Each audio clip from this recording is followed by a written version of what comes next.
सारी जानकारी आपको इस वीडियो में मिल जाएगी।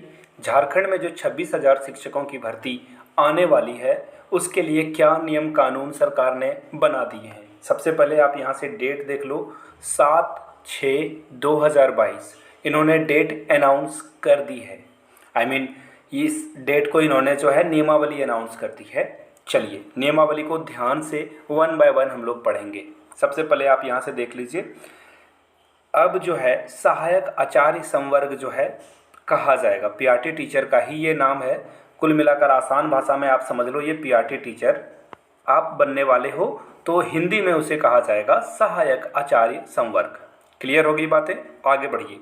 इसका विस्तार संपूर्ण झारखंड राज्य में होगा। राज्य सरकार से मतलब झारखंड सरकार से है। चलिए ये सब काम की बातें नहीं है हमारा, आगे बढ़ेंगे।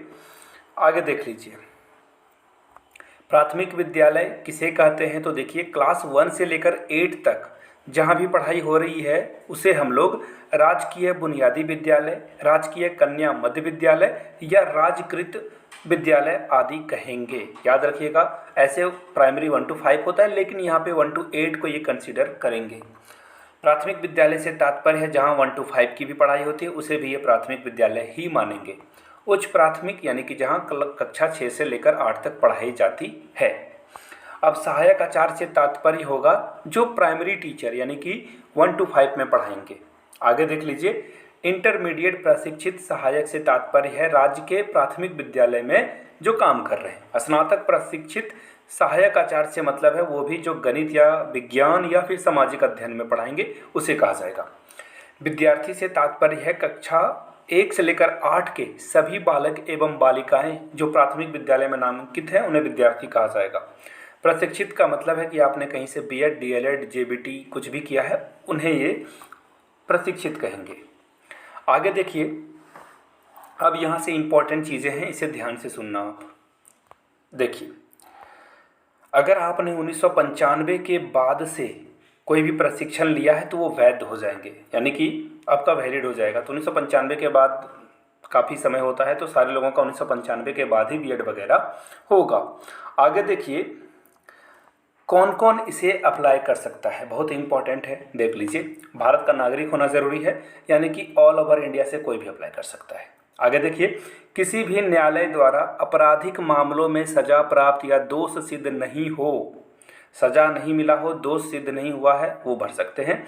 पागल नहीं होना चाहिए, आर्थिक रूप से आप दिवालिया नहीं होने चाहिए। सहायक आचार्य की सीधी नियुक्ति हेतु न्यूनतम एज 18 रखी गई है और अधिकतम जो है 1 अगस्त को की जाएगी। जब भी ये भरा जाएगा वो अगस्त के समय में गिना जाएगा। अधिकतम एज के बारे में इन्होंने अभी कुछ नहीं बताया है। याद रखिएगा, न्यूनतम और लगातार 2 वर्षों की हो गई है। विज्ञापन प्रकाशन की तिथि को कार्यरत हो तो देखिए अधिकतम उम्र जो है 58 साल रखी जाएगी। ठीक है, आगे बढ़ते हैं। आगे देख लीजिए, कुछ और बातें लिखी गई है भाषा के बारे में, और देखिए ये इंपॉर्टेंट चीज़ें हैं। प्राइमरी टीचर के लिए जो है मैट्रिक और इंटरमीडिएट झारखंड राज्य में अवस्थित मान्यता प्राप्त शैक्षणिक संस्थान से उत्तीर्ण होना चाहिए और यहाँ की वेशभूषा, रीति रिवाज, ज्ञान और परिवेश का ज्ञान होना ज़रूरी है, तभी आप बच्चों को पढ़ा पाओगे।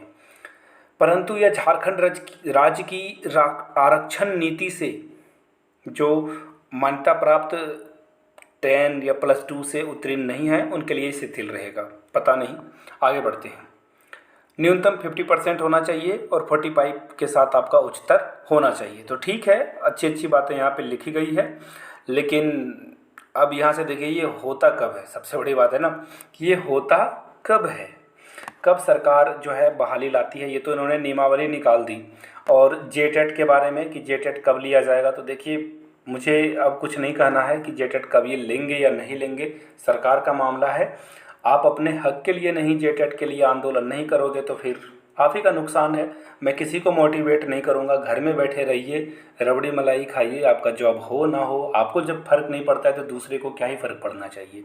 आराम से 2016 वाले और 2012 वाले का जॉब होगा, आप घर में बीएड और डीएलएड का झुनझुना बजाना घर में बैठकर। Thank you so much.